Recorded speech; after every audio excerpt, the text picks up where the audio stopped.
plastique.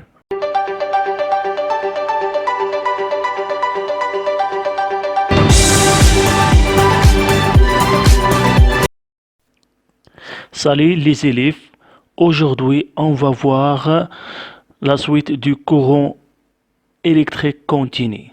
Suite à la première partie, on va voir la deuxième partie. On commence par l'intensité du courant électrique. Qu'est-ce que c'est l'intensité du courant électrique? Comme vous voyez ici, dans cette section, on a l'ensemble des électrons libres, comme il est montré devant vous.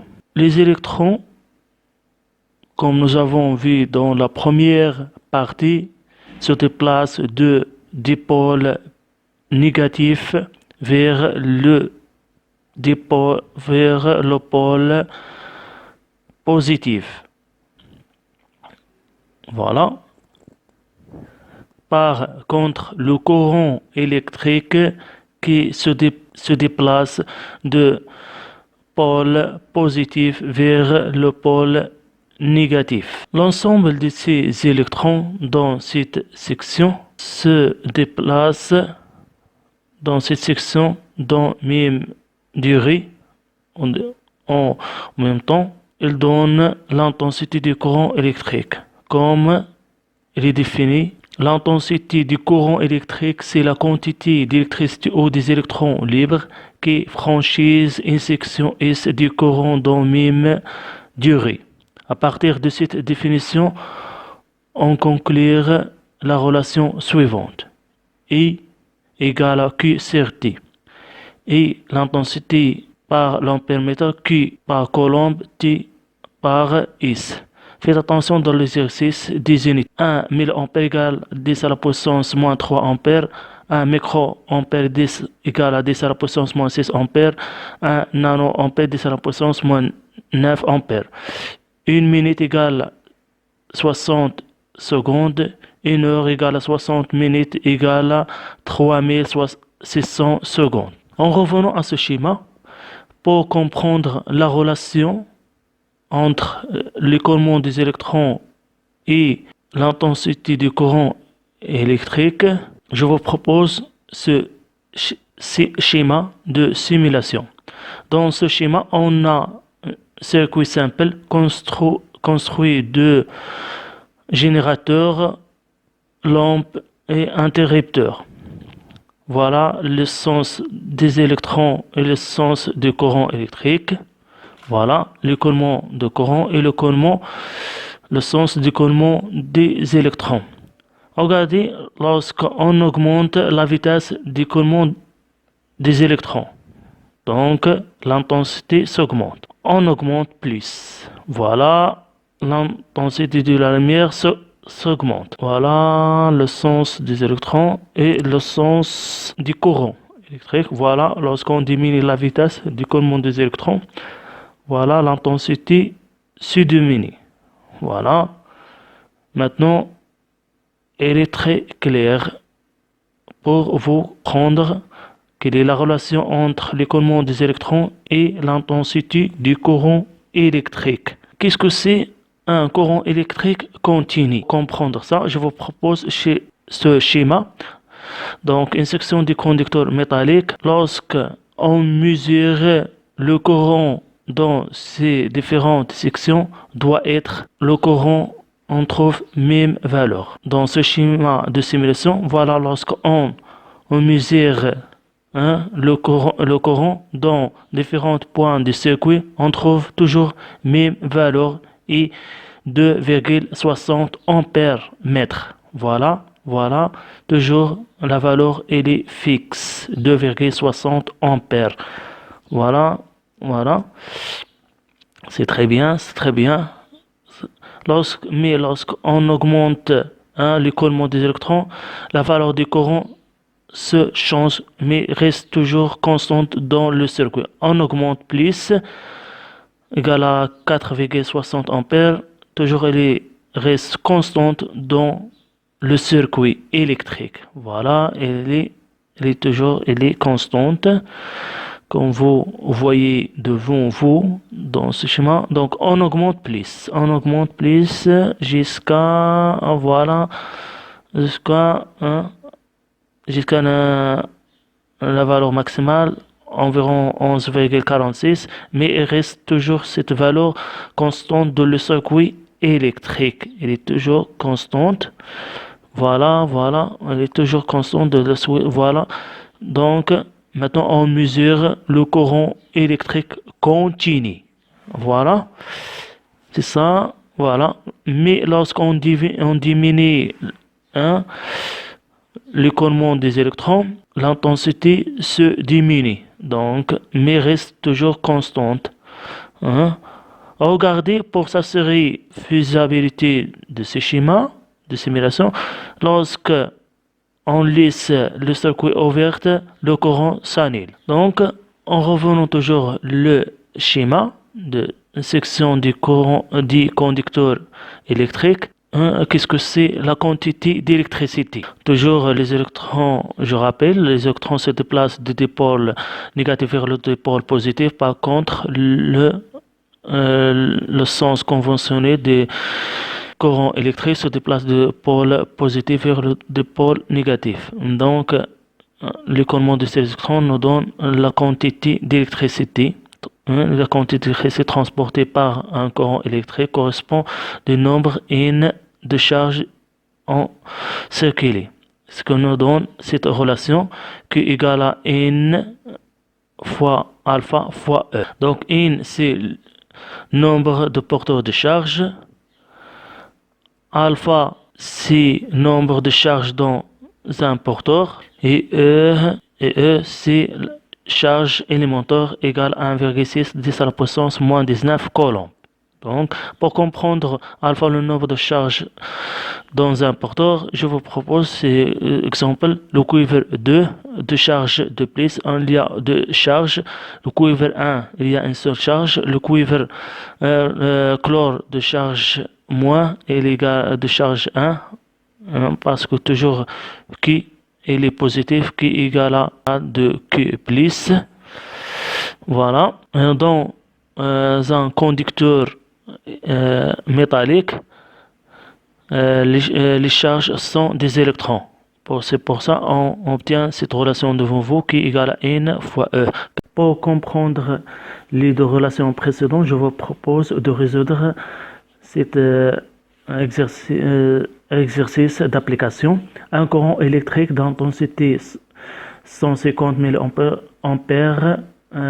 parcourir un métal de cuivre dans une durée environ 2 minutes. La première question, calculer la quantité d'électricité qui traverse le métal de cuivre. Deuxième question, calculer le nombre des électrons traversant le métal de cuivre.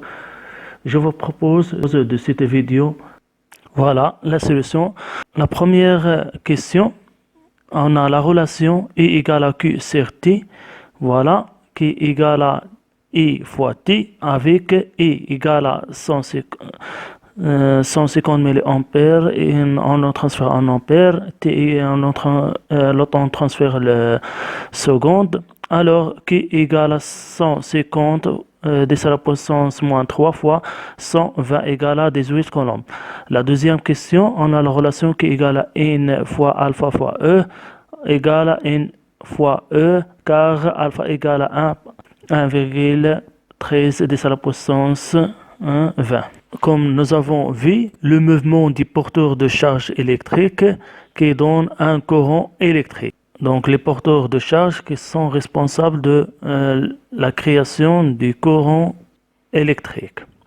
Dans les métaux, les porteurs de charge sont les électrons, comme nous avons vu dans un conducteur métallique. Voilà la circulation des électrons, les électrons libres qui se déplacent du dipôle négatif vers le pôle positif. Par contre, le sens conventionné du courant électrique. Si on remplace ce conducteur métallique par un autre conducteur. Par exemple, le verre, le bois, plastique, plastique. Le schéma de simulation, on a un générateur, batterie, lampe,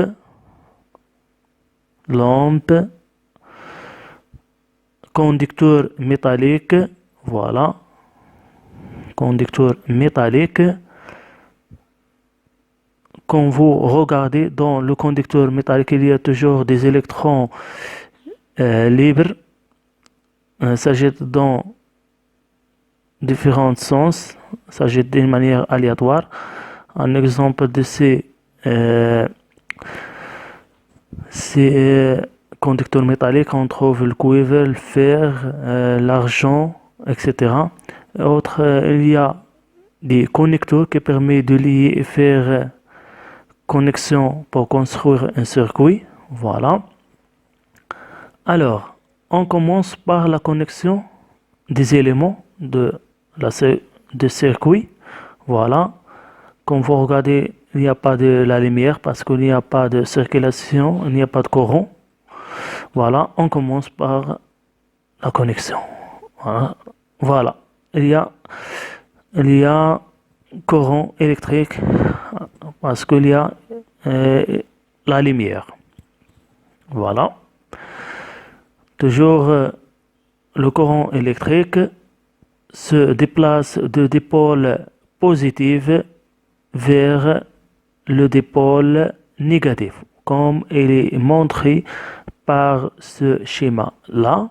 Voilà, il est clair. Par contre, le sens des électrons qui se déplacent de pôle négatif vers le pôle positif. Donc voilà, toujours dans le même schéma. Mais ici, si on remplace le métal par un autre matériau. Voilà, on a ici un métal. Donc comme vous regardez ici, il y a un métal. Voilà, le métal. Parce qu'on toujours il y a voilà le métal qui permet qui crée des courants électriques à cause de ces électrons libres. Mais si on remplace le métal par un matériau de graphite, qu'est-ce qui se passe? Voilà, on remplace le métal par le graphite. Voilà, il n'y a aucun changement, il y a toujours une lumière, c'est-à-dire il y a un courant électrique dans le circuit qui se place. C'est-à-dire il y a une circulation des électrons libres de pôle négatif vers le pôle positif. Si on remplace le graphite par le plastique, qu'est-ce qui se passe? Voilà, on remplace le graphite par le plastique. Voilà. Oh, il n'y a pas de la lumière, c'est-à-dire il n'y a pas de courant électrique. Voilà. Il n'y a pas de courant électrique quand on remplace le graphite par le plastique. Si on remplace le plastique par le bois, qu'est-ce qui se passe? Voilà, on remplace le plastique par le bois. Hop, il n'y a pas de la lumière, c'est-à-dire il n'y a pas de courant électrique dans le circuit. Voilà, comme vous regardez ici, il n'y a pas de la lumière. Donc, le problème. Maintenant, on va remplacer le bois par le verre. Voilà, qu'est-ce qui se passe? Toujours, il n'y a pas de la lumière, c'est-à-dire il n'y a pas de courant électrique dans le circuit électrique. Pourquoi? La question qui se pose, pourquoi il n'y a pas de la lumière? Pourquoi? La réponse est dans le verre, le bois, le plastique, il n'y a pas des électrons libres dans les matériaux qui permettent de création de courant électrique de circuit. Voilà la réponse. Mais regardez ici, quand remplace le verre par le métal, il y a une lumière. Schéma suivant. Voilà dans ce schéma. Donc, ce schéma construit de générateurs. Voilà, lampe et solution. Donc, dans cette solution, on a l'anode et cathode. Voilà. Comme vous regardez ici, il y a toujours un courant électrique qui se déplace de pôle positif vers le pôle négatif à cause de déplacement des ions, c'est-à-dire les anions et les cations qui nous donnent la lumière. C'est-à-dire il y a toujours un courant électrique dans le circuit. Donc, des ions, les anions Cl- et les cations Na+. Mais lorsque on remplace NaCl par le sucre, voilà, on regarde l'absence du courant électrique parce qu'il n'y a pas de la lumière. Comment on peut expliquer l'absence du courant électrique? Voilà, on a anode, cathode, voilà, il n'y a pas de courant électrique, le courant est égal à 0 ampère. Comment on peut expliquer l'absence du courant électrique? La réponse comme suite, voilà. Comme vous regardez dans ce schéma, voilà, il n'y a pas des anions et des cations libres, il y a toujours des atomes. Nous avons vu la définition de l'intensité du courant électrique, mais comment on peut faire la mesure? Pour faire la mesure, on mesure l'intensité du courant électrique par l'ampère-mètre. Il y a deux types de ampère-mètre à affichage et à aiguille, comme il est montré par ceux de photo. Donc, l'ampère-mètre se branche en série de sorte que le courant entre par le borne positif. Le symbole dans l'ampère-mètre, il est montré devant vous. Donc, il est toujours monté en série avec le circuit électrique, comme il est montré par ce deux schémas devant vous. Voilà. Pour la question qui se pose, comment on peut mesurer l'intensité du courant électrique par l'ampère-mètre.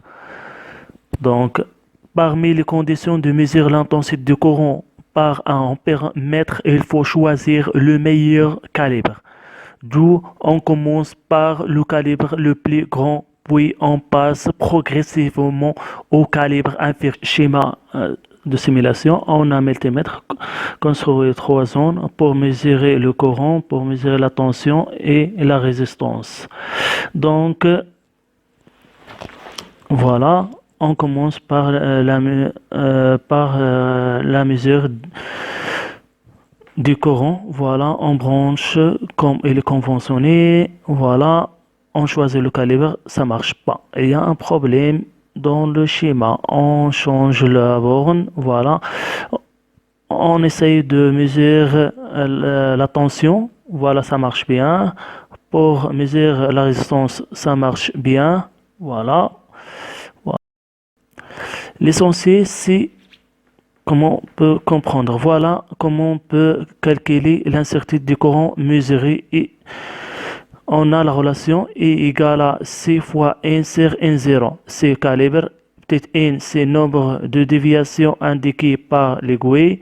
N0, c'est nombre de déviations. Donc, voilà. Ici, on a cette relation pour calculer l'incertitude absolue parce que chaque appareil fabriqué il a incertitude des erreurs. Voilà. Parce que l'incertitude, c'est les erreurs. Voilà. Et chaque appareil fabriqué il a un classe. Comme ça, pour savoir le pourcentage des erreurs. Voilà. Et l'incertitude relative, c'est la précision de la mesure calculée par cette relation delta I sur I. Voilà. Il y a toujours une différence entre l'incertitude absolue et l'incertitude relative. parce que l'incertitude relative nous donne la précision de la mesure. Donc, pour comprendre bien ces deux relations, je vous propose cet exercice d'application. Voilà. Un courant électrique de valeur 3,84 ampères traverse un métal de cuivre. Il est mesuré à l'aide d'ampères-mètre de classe 1,5. Le calibre choisi est 4 ampères. Voilà. La première question de calculer l'incertitude absolue. Deuxième question, calculer l'incertitude relative. Je vous propose de faire pause de cette vidéo. Voilà la solution. Donc la première question, on a la relation delta E égale à C fois XR 100. Voilà, le calibre choisi c'est 4. X, la classe, égale à 1,5. Tout divisé sur 100 égale à 0,06 ampères. Pour la réponse de la deuxième question, voilà, on a la relation, c'est delta E sur E. Delta E, il est calculé, égale 0,06 ampères, divisé sur E. E égale 3,84 ampères, voilà, c'est 1,56%. J'espère que vous avez compris cette partie et je vous souhaite bonne continuation.